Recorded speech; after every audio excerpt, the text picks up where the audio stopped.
Hey everybody, I'm Random Bystander here, and welcome to episode 3 of the Random Streamer Here podcast. Today on this episode, we have Optimistic Gamer, a fantastic streamer that I'm happy to introduce you to. Unfortunately, this episode is a little bit different, as the video section of the episode got a bit corrupted, and the video was unsalvageable. Thankfully, the audio for both me and Optimistic Gamer are still perfect, so I was able to make an episode just fully audio form, which is kind of like what podcasts are originally, so it works. Either way, here's episode 3 of the Random Streamer Here podcast with Optimistic Gamer. Enjoy. That might be my +9 Ludwig blade. Shut up. No one heard that. Shut up.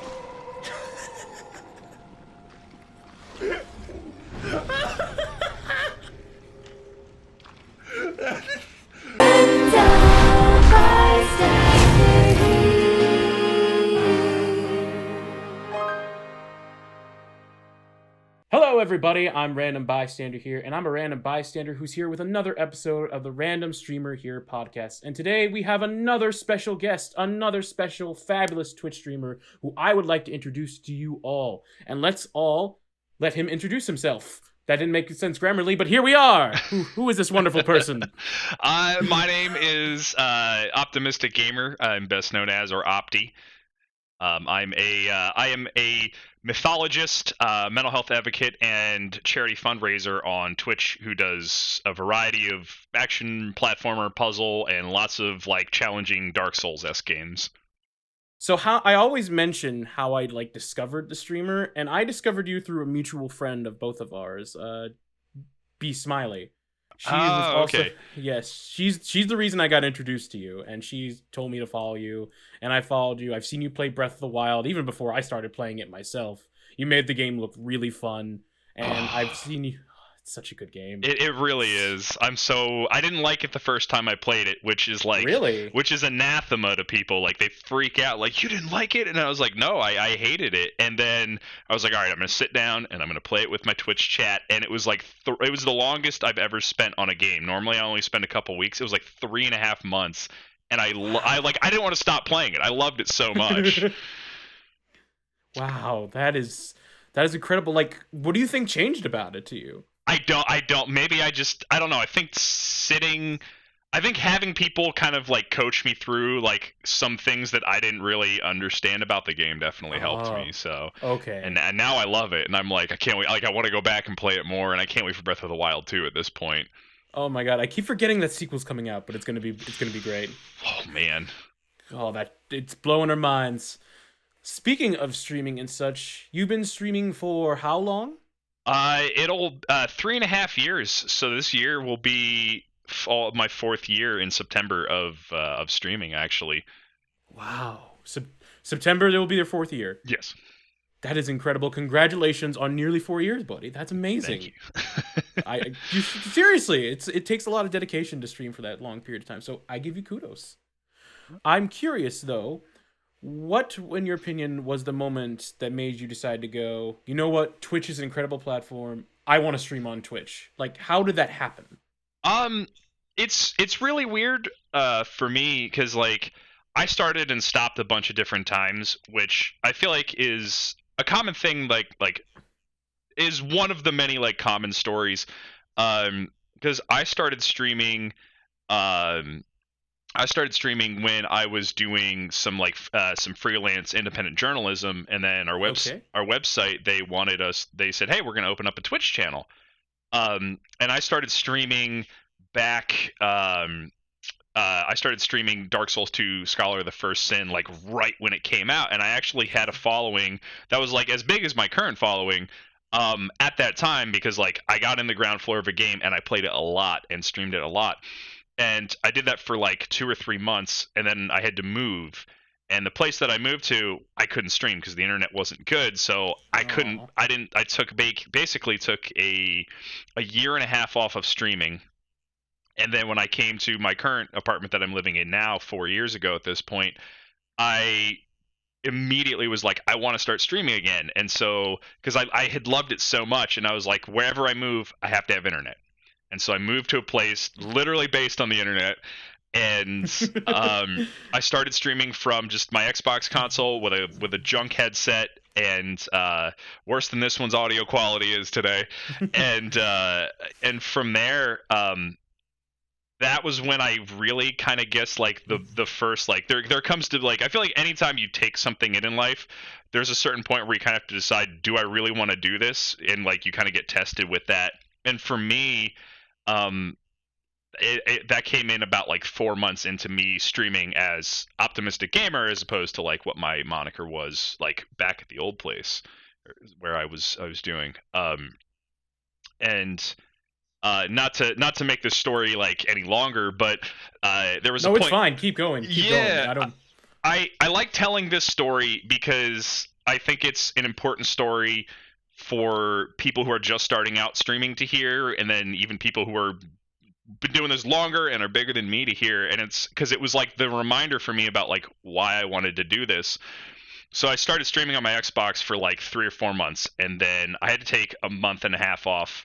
Well, an indefinite amount of time off because of like really harsh mental health reasons. I basically had to like halt my whole life and get myself back in order. And when I came back, I had built the rig that I'm using right now, and I lost my entire following. There was nothing left over from taking that time off. And I was streaming for like a month straight to like 3 or 4, maybe even 5 at most average people. And that was like really discouraging because I had this following and then they just disappeared because I disappeared. And one night, one of my followers sent me a picture that was taken by his wife of him with his son sitting on my lap, and they were both watching my stream. And like, I just started crying. I'm like, oh my gosh, like I have to do this because like this person, like I was giving this person something to focus on and like a reason to keep going, and like, you know, fighting whatever they were fighting internally. And now they're like, oh, I've met them in real life and we're like best of friends now. And so like whenever I think about like all of the YouTubers that I like was watching that inspired me, like Two Best Friends Play and like Game Grumps and like all the other big Twitch streamers that I loved, and I think I'm like oh my god, like I'm that to somebody, even as a small streamer, which is like that's a 4-letter word a lot of people like to use, but like yeah. And so like when I realized that, I'm like, oh my gosh, like I can keep doing this. And so from there it's kind of just been just keeping going, and I really enjoy this. Like I love this so much. That's such a heartwarming story. That's just so heartwarming. Like because it's amazing when you think like as content creators, like originally we think, oh, it's just us streaming, but no, there's people who watch us, people who at the end of the day come home and like, there's Optimistic Gamer streaming, I wonder what they're up to, I'm gonna watch them and my day is gonna be made because of it. That's blows my mind, and I could definitely see why that was the moment that made you like, yes, I am streaming. Yeah. And I, as much as I hate the term influencer that gets thrown around a lot these days, I think it's that's sort of like a media buzzword more than it is like a thing. Yeah. we have an influence, we do, and the things that we do matter, and like no matter how, again, like how big or small you are, you matter to somebody, and your content matters to somebody too. Exactly. That's so true. It matters even to one person.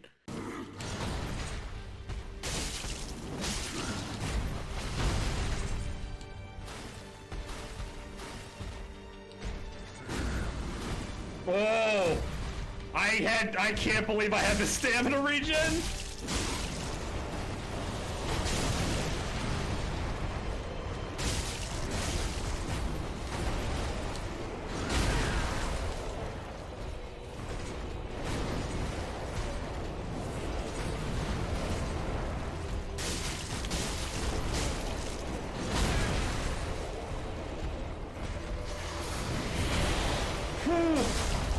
Okay, I couldn't tell if I was locked on.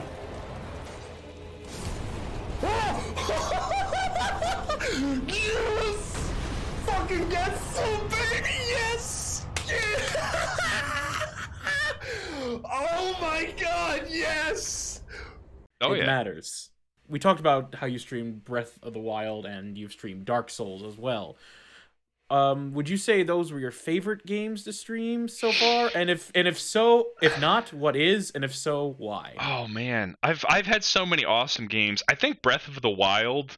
I really did like Breath of the Wild a lot. That was probably one of my top favorite games. I always stream.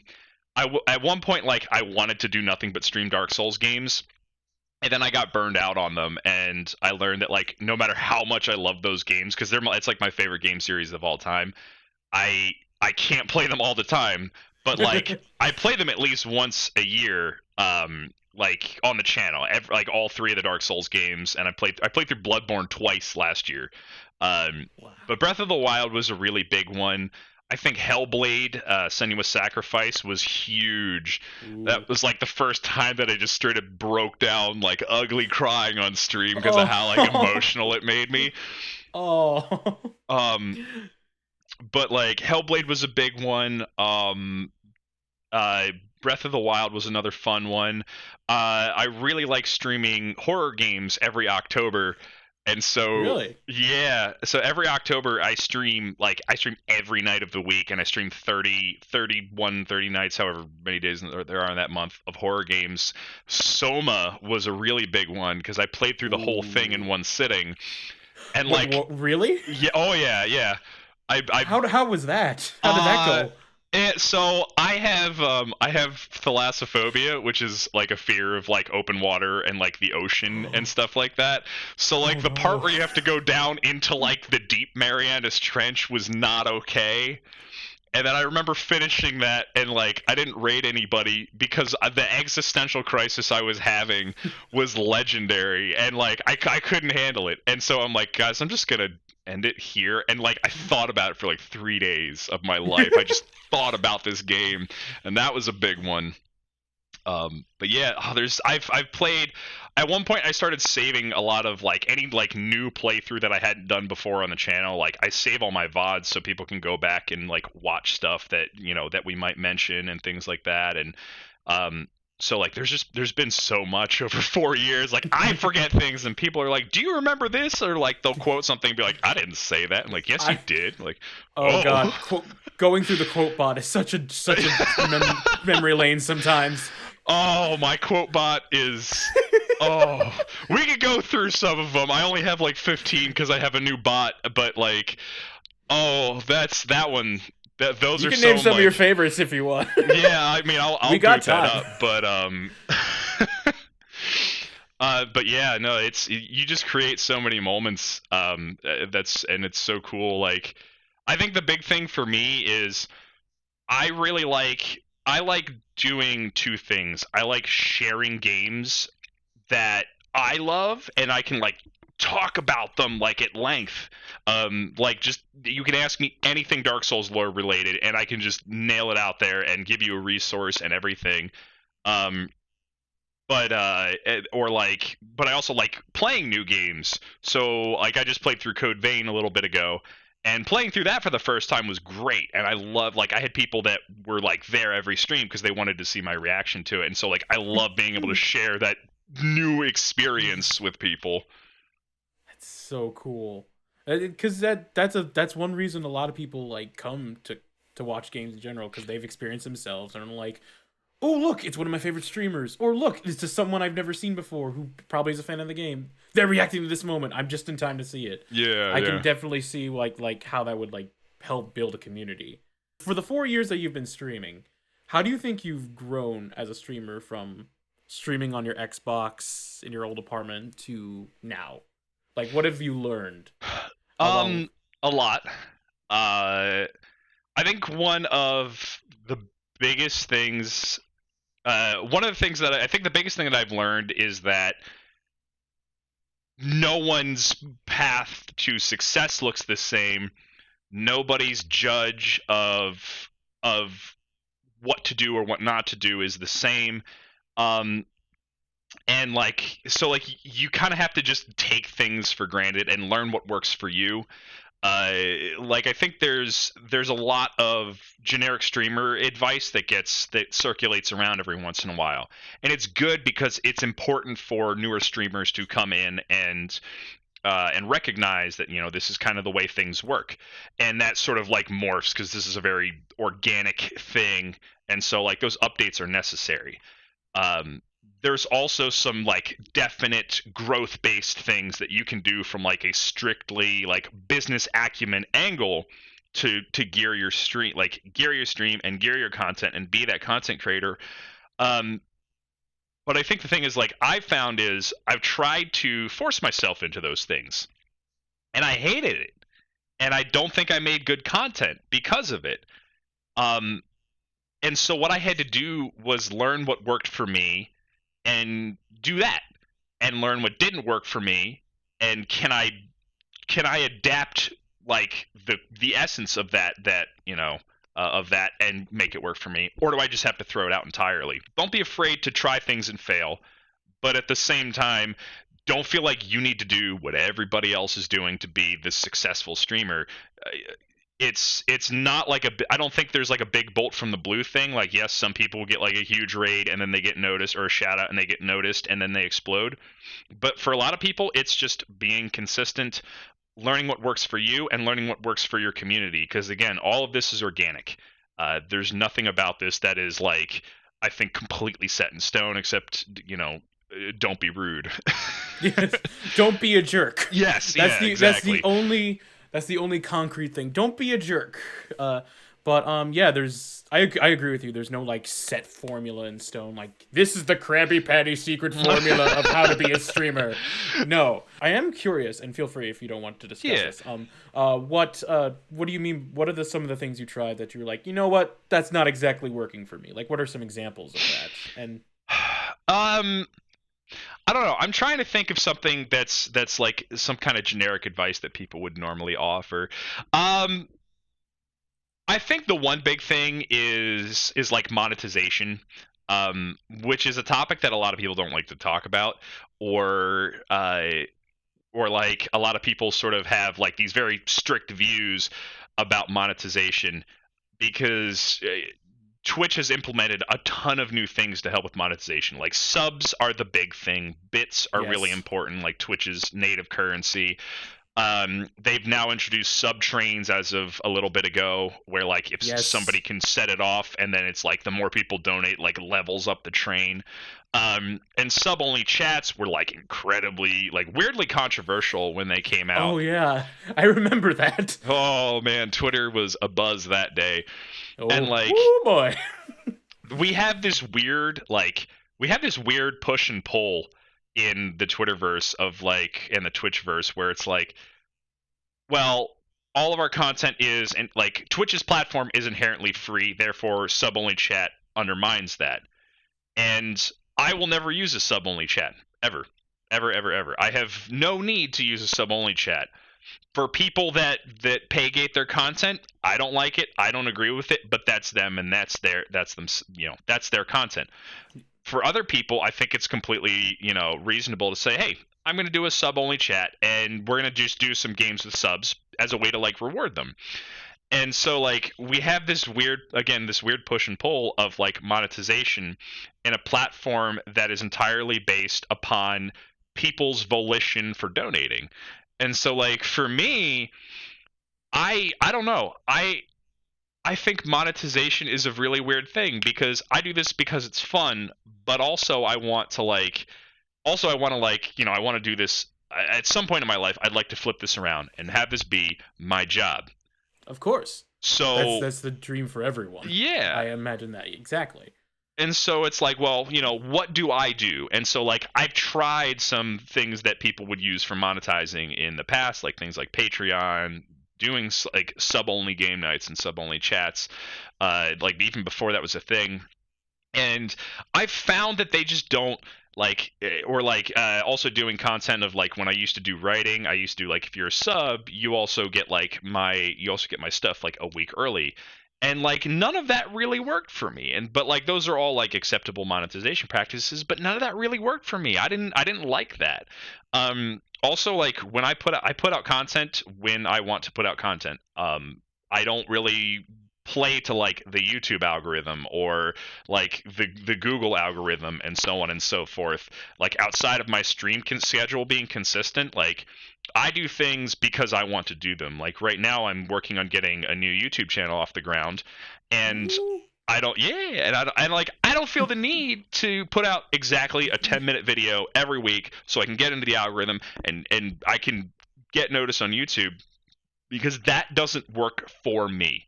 It never will. I will never be able to sit down and plug through and nail out a 10-minute video. I can't sit still that long. I have to get up and do things. And so, like, I don't see a need to do that. And so when I go and sit down and do things, I do them for me and not for anybody else, because I think you make genuinely better content that way. Yes, so you're saying you feel personally that you make better content because you want to do the content and you aren't pressured to do it. Yeah. Yeah, essentially. It's... That makes sense. I just wanted to be clear, because that really makes sense, because oftentimes I've seen creators just like struggle from burnout pretty much, because they're like, oh, I have to do this. I have to do the YouTube algorithm. I have to make sure I'm streaming like every day, every single day. And it can really burn out on people and affect their performance too. So I really get where you're coming from on this. Yeah. It makes a lot of sense. The thing that got me was like years ago, I saw this interview with the comedian Bo Burnham. And he said he's like everyone's like, why don't you do more stuff? And he's like, well, I've done like 2 comedy specials, and like I've written a book, and now he's done some directing and stuff like that. And he's like, I would rather spend the time to make one good thing and be proud of the good thing that I make, and have it take too long and have people excited when it comes out, than feel the need to just keep churning things out day after day. And, you know, some people have that drive, or some people have that, like, that mentality, and that's great. But, like, man, video editing is intimidating to me, but I really want to get into doing YouTube videos. So I just have to take things at a pace that works sense for me. Exactly. Especially when I'm speaking from experience when I say this, especially when starting out, go at your own pace. Yeah. Go at your own pace, because it's quality over quantity in my book. Because one great video is better than 4 videos a month that you're not that proud of. Yeah. And that's kind of how I've always taken to it. I think the big thing is, to sum all this up, is to just kind of find your groove and just vibe with it, and other people will attune themselves to your frequency. You just have to let them kind of find it. And once they find it, they'll be there. Those are the people that you want. Those are the people that you want in your court. You don't want to be trying to gather everyone, because you can't. It's impossible. Yeah. So it's better to have like 10 people who are there for you all the time, as opposed to 80 people who just pop in and be like, okay, that was fun, and most of them pop out and never come back. Exactly. You get the community growth is still slow growth, but it's one that is reliable, and is one that honestly creates a lot of memories in the journey along the way. Oh yeah, absolutely. I swear to God, if Mr. X walks around the corner, I'm gonna fucking shit bricks. Done. We discussed a bit about burnout and stuff like that on Twitch. You mentioned that you basically advocate for mental health and mental health awareness and such. Yeah. This is going to be a loaded question, but I want to ask it, and I want your opinion on it. Why do you think mental health is extremely important, as not just a content creator, but just important in general, and something that should be talked about? Well, because everybody has mental health. It's exactly the health of your mental state. You could have not a smidgen, like, everybody gets sad and everybody gets anxious, but not everybody has depression. Everybody gets depressed, but not everybody has depression. Everybody gets anxious, but not everybody has anxiety. So, like, you still have, like, a level of mental health. You could be the happiest person in the world, and your happiness is the health of your mental state. And so I think the important thing is we're starting to understand, as I don't want to say as a society, but like as a species, as we've grown over the years and we've studied and learned about ourselves, we've learned all these different ways, and we're now learning it's such a much more efficient and quicker and deeper way than we've ever learned before about like the human psyche. And I think it's imperative. It's how we function, because it's back and forth. It affects our physical health as well, and so affecting one can help affect the other. So for me, it's just like that's life. The same way you'd go to the doctor if you broke something or if you were sick is the same reason you go to a psychiatrist or a psychologist for if you get sad. You don't even have to have a psychological disorder to be like, I think I just need somebody to help, like somebody impartial to help sort this out. So excellent.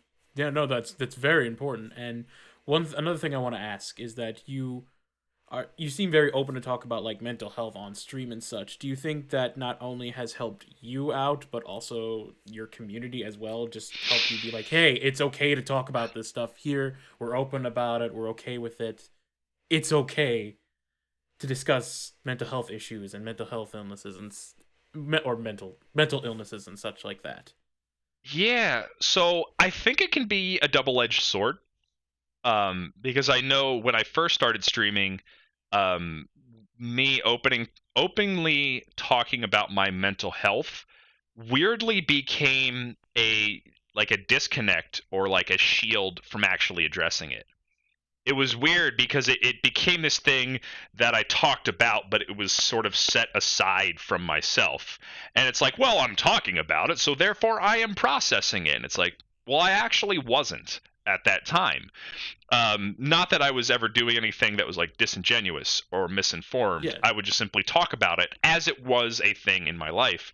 But I wasn't doing, and like that was like the 101 work. That wasn't the actual like internal work. Because I remember when I sat down with my current therapist, who I've been seeing for a few years now. She's like, you've done a remarkable amount of work to try to understand your condition.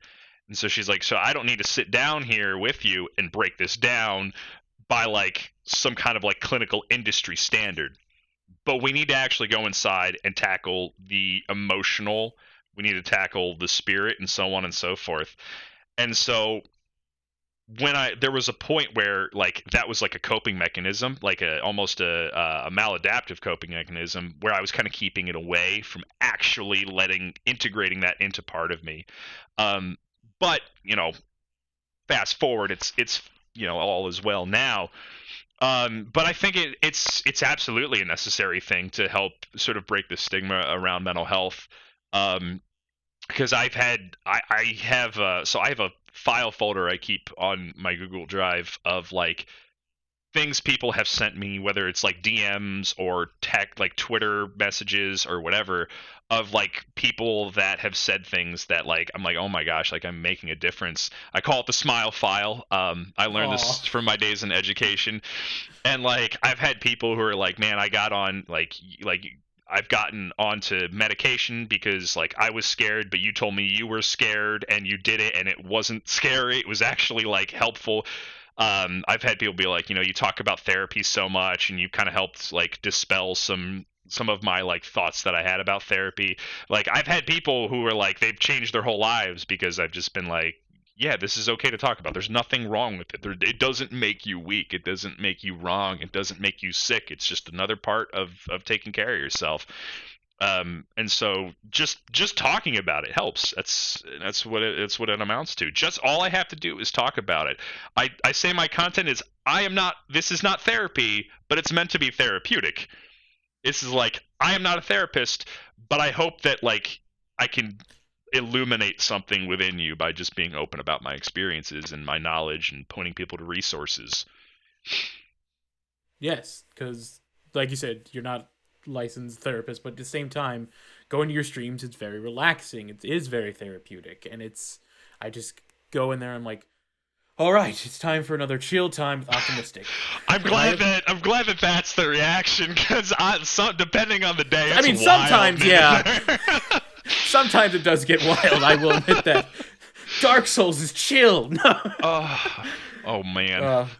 And does that add on to the feeling of what we discussed before of like how streaming really matters, like, and how you feel like you're making a difference in streaming? Yeah, yeah, 'Cause no, it really does. The thing for me is like, at one point it was like a pressure thing because I'm like, oh my god, I have to stream because people are like, like I need to be there for people, and it's like, no, I don't have to stream. My influence is there; it's already there, and I don't have to do anything more. The only thing I have to do is be myself. Um, yes, I think it is entirely fine to develop a persona and have it be like this fun acting thing. I think that's entirely fine. Um, but you don't have to do that. You can just yeah. be yourself, and that's enough for the vast majority of people. But yeah, no, it definitely makes it worth the while. Like every time I get down on myself about like, man, I haven't done anything, I haven't tried to grow content, I haven't tried to do something, it's like, well, let's go look at the smile file and let's see. Let's see what you did. Let's see Yeah, what wonderful what things happened because you decided to stream. yeah. And I can tell if I could tell that smile file is a really big smile. it's it's become like a very necessary thing in my life. And like it's like it's just for me, and it's like it's such like a um it's one of the most important things that I've done, and that's like I recommend it. Like anything that has like, if you are a streamer, anything that like, even if it's just something goofy that like that you really appreciate it from somebody in your community, like save that. Like you'll want to remember that later. Are there any particular, like, any specific memorable moments of stream that you can think of at the moment? Oh my gosh. So I have two memes involving the elderly. Yeah, not intentionally. And it's like I feel terrible because it's such goofy, like they were such goofy moments. But I feel bad when like, cuz like I have people who are like over 60 years old that come in and watch my stuff, and I'm like, I hope you know, like, this isn't actually directed at you. But the first one was way back when I was doing a game night with we were playing a game called Betrayal at House on the Hill through Tabletop Simulator. Yeah. Which if you never played it, I assert that it's the best board game ever made. And it's a completely modular board game where every time you start the game, you start in the entrance hall of like a big creepy mansion, and you build the mansion as you go through. Ooh. And you either either an event happens when you go into a room, you find an item, or you find an omen. And every time you find an omen, there's a random chance that a hunt will start, and there's 50 different hunts in like the base game, and they're like, Ooh. some of them are like a mummy comes up, or a werewolf, or a vampire. There's zombie haunts, there's ghost haunts. A bunch of the characters have haunts that are unique to their character. My character makes voodoo dolls of like all of the different people, so you have to like find your voodoo doll and break it so it stops killing you. But like at one point in time, I was playing as my character I love playing as, called Zoe Ingstrom, and she's like a 12-year-old girl, and my one of my buddy Vladimir was playing as this elderly professor, and he was the traitor, so he was controlling the enemies. And I ran into the room and I was like, I'm gonna fight this old man. And so I said, square up, old man, and I rolled the dice, and he rolls the dice and straight up kills me instantly. Like he dealt so much damage, and like, welp. And so square up, old man has been a meme for like years now. The other one was, and I actually have a clip from one of my Bloodborne playthroughs, or my first Bloodborne playthrough of, it was just like all the signs in the Soulsborne games, like you can't type what you want, you have to like piece things together. And so it was just beware of elderly. And I was like, what? And so I walked into this room, and there's this old man in a wheelchair, and he just wheels around and he looks at me. I'm like, all right, it's an old dude in a wheelchair, and then he kills me with a blunderbuss instantly, like just pulls it up and shoots me and blows me away. Oh and my so, god. And so whenever we like come up against like an old person in a game, we just say don't trust the elderly, because like we've been betrayed so many times, especially in Bloodborne. so like those are like the two like enduring memes that we have. We have the Opti whale at one point. Somebody, because I yawn like really loudly and deeply, and so somebody photoshopped my head onto a whale. That's another big one.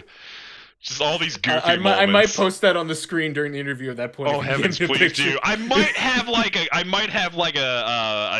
JPEG, or a PNG for you that I could probably send you. If it's up there, it'll be up there by this point, and it will be glorious. Oh god. Yeah, that was a good one. Incredible. Oh, that's so incredible that you're able to form so many of these hilarious memories with the community. I love it. I love it. I love that kind of stuff. Crazy hair stream where I just wait, or I could just do this and then just like spray my hair with hold. Yes, the glory. This is actually fucking incredible. I can't believe it's staying.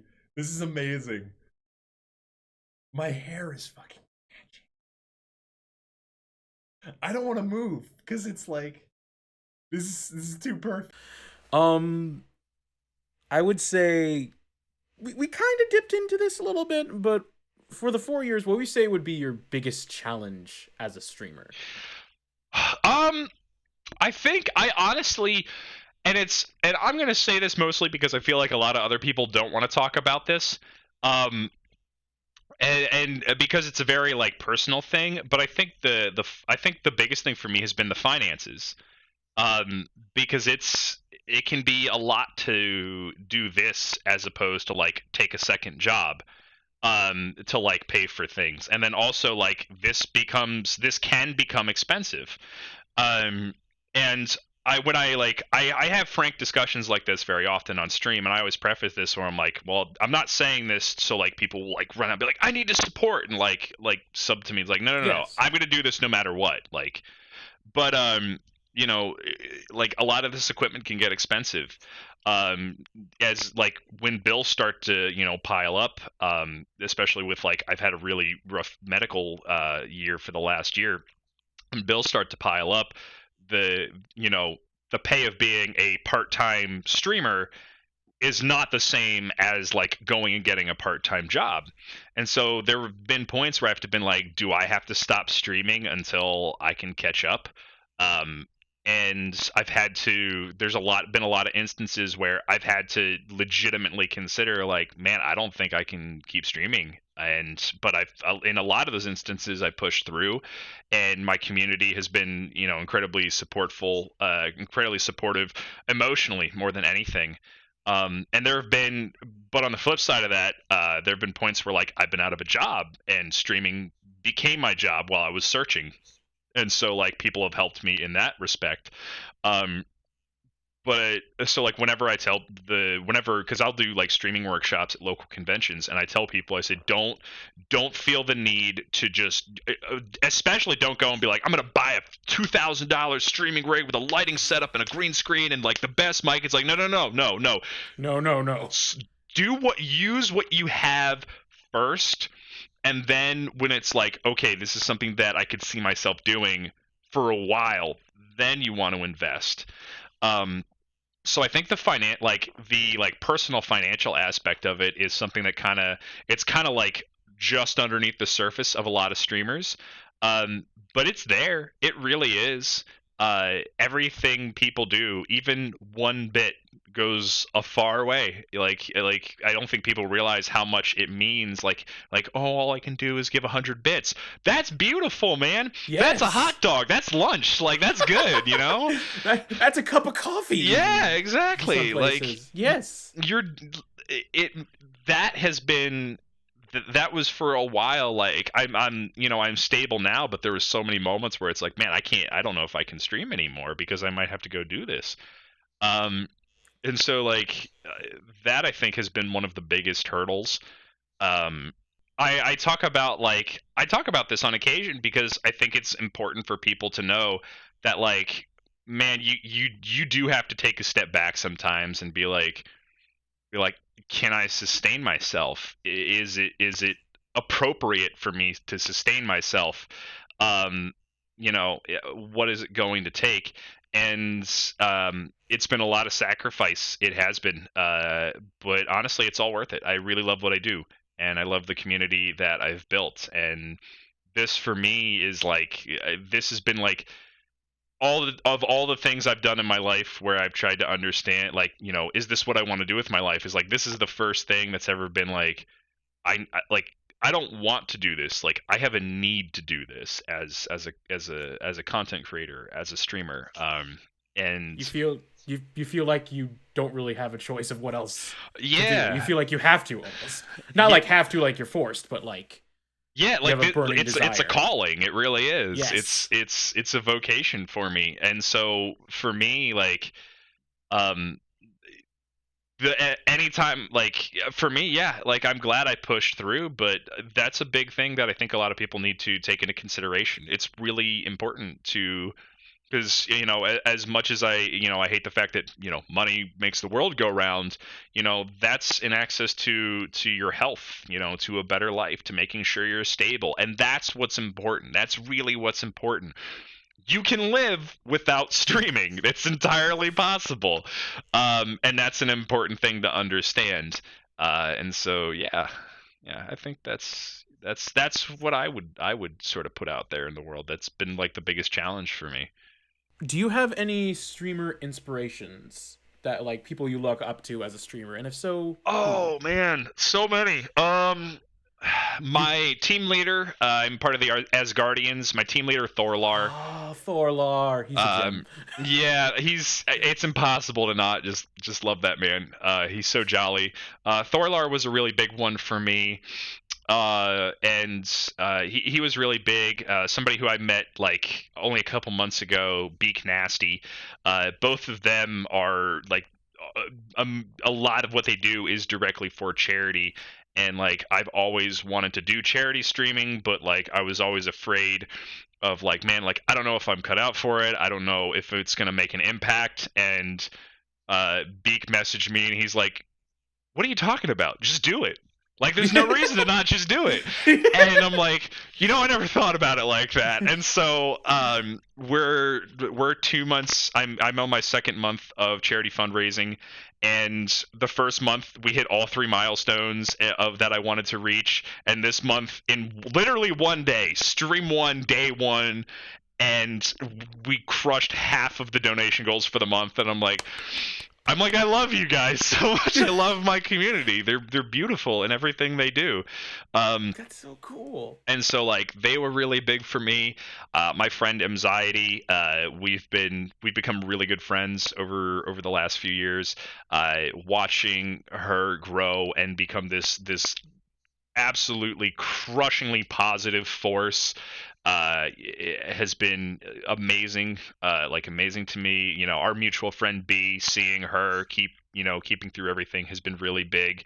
And so yeah, it's I mean, I could keep going. I could absolutely keep going.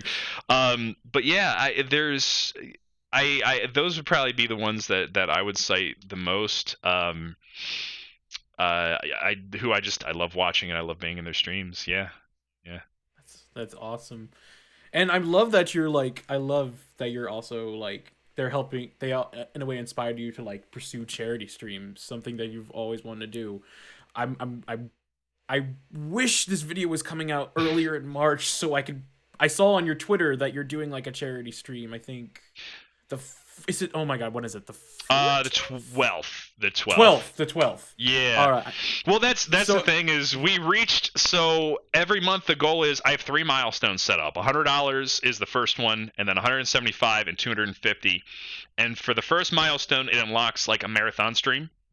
And then for each milestone, it like adds on to that marathon stream. So by the time this comes out, chances are you'll be seeing me play 12 straight hours of Getting Over It with Bennett Foddy, because for every milestone was initial 4 hours of streaming, and I'm actually, so the cool thing is each month unlocks a charity stream for the next month, and so during that next month we're going to be raising money, and then there's also going to be a charity stream during that month. So like there will be, like, each month there's like a marathon stream that will also help towards the charity. So there's always something going on. There's always something. Oh, that's amazing, and I really wish you luck with those charity streams. Thank you, I appreciate it. I hate that that's coming out like the last week of March, because it's cool. This month is Cuphead, and because I'm a Cuphead speedrunner, so I'm like, all right, let's do your worst, chat. What can you do to me? Oh, that's gonna be fun. I'm gonna tune in. It's gonna be hype. It's gonna be absolutely hype. Except we need to do this. No.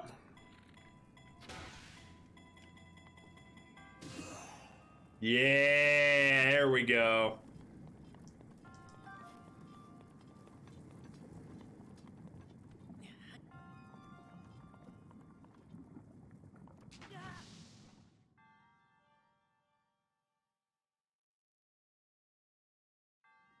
One thing I ask this to everyone I interview every time, and I want to ask you, what is the origin of the name Optimistic Gamer? Oh, okay. So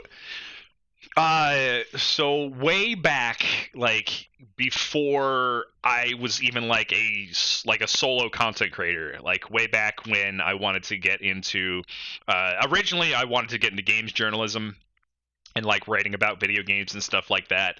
And I found like a voice and a platform there. And so I'm like, I used to, my old username, and some people may, like a lot of people still remember me as this, but my old username was Empty7, and it was based off of the Ninja Clan from Afro Samurai. And I was like, so it was like Empty7 was my name from like when I was like 16 until I was like 23 or something like that. But when I made a Twitter account, I'm like, this is a chance to do something new. And so I'm like, what do I want to do? And that's when I started. That's when like two really important things started in my life. One of which was my mental health advocacy. I had a really low point in my life where like my entire life dropped out from under me, and I basically was like no job, 5-year relationship gone, all my school prospects and job positions, like everything was just gone because of how depressed I was. But then I started learning about myself, and so I'm like, you know what, I'm gonna fight this thing and I'm gonna keep working at it. And so I'm like, I wanted to make a name that was going to be something that would remind me, but was also a thing that other people would look at. And so I was like, what about optimist? Like, what about like something optimistic? But at the same time, I also started, that was when I started teaching myself about the field of mythology, which is now like what my current platform is going to gravitate towards. And so I'm like, well, let's future-proof it. And so that's why it's like, it's optimistic, so it's like positivity, and then there's a Y for the mystic, so it's like a mystic, a sage, or a seer. And so I wanted to help like guide people and help people learn about themselves and the world, and like take a deeper look at all the things that we know and love. And so that's, I came up with that, and I'm glad I did, because here's like years later, it's stuck, and I like it. I don't know. I'm happy with it. I've never felt the need to rebrand, and I probably never will. Like, if anything, I'll chop the gamer off. But yeah, I've always been the fun of the name. I didn't even realize the pun of that until now. So I applaud you. I applaud you very well. Optimistic Gamer, it has been an absolute pleasure having you here. This was such a fun talk. Thank you for having me. So, but I'm not the only one who's going to enjoy your content. Where could people find your lovely self? So I am unified on all platforms as Optimistic Gamer. It's a 0ptimystic gamer. You can even just Google me. I'm like all the Google search results. And I think my top one is my clips page, which would be wonderful. But yeah, I stream 3 nights a week for about 4 to 6 hours a night, and I'm incredibly active on Twitter, Instagram. I post stories pretty much every day, and you can check my Twitch schedule for the week and so on and so forth. And yeah, that's a little bit of everything. YouTube channel coming soon, and website rebuild coming. I don't know. And all the links will be in the description below, so you can click in the video and go follow him there. Thank you so much for everything. Is there anything else you would like to say before we end off? I the only thing I would like to say is, for people that want to get into streaming or people that are streaming, try to make this fun, because at the core of everything, it should be about having fun. You should enjoy this. It can be a job and it can be like a dedication, but still, it still has to be fun. So don't do things that the rest of the world is going to tell you, like, these are the ways to become successful. That's none of that is 100% fact. It is just one guy. Find your own path. Find your own way through. You should just be enjoying it. And for the viewers out there, for anybody, if you've ever liked a YouTube video of a Let's Player or commented or said anything, you have no idea how much that means. Like, you don't have to be the biggest sub gifter in the world. You don't have to be the biggest donator. Just being there means more than you can fathom. And don't be afraid to shoot your shot. Shoot a DM to your favorite like content creator. They'll love you for it. They really will. They are people too. Like like, I'm in my home, in my apartment. Like, I'm just a guy who has a job, and and I'm always blown away when people are like, "Well, it's really intimidating." Like, bro, I eat 3 square meals a day. I get a cold every year. Like, I'm a human being. Like, yes. Like, it's and just never be afraid to speak up and say something. It's appreciated more than you know. So, and thank you so much. Thank you so much for those wise words, and thank you so much for being part of this interview. This has really been this was such a highlight. I really enjoyed this so much. All right, I'm Random Bystander here, and I want to wish Optimistic Gamer and all of you a wonderful day. Bye bye.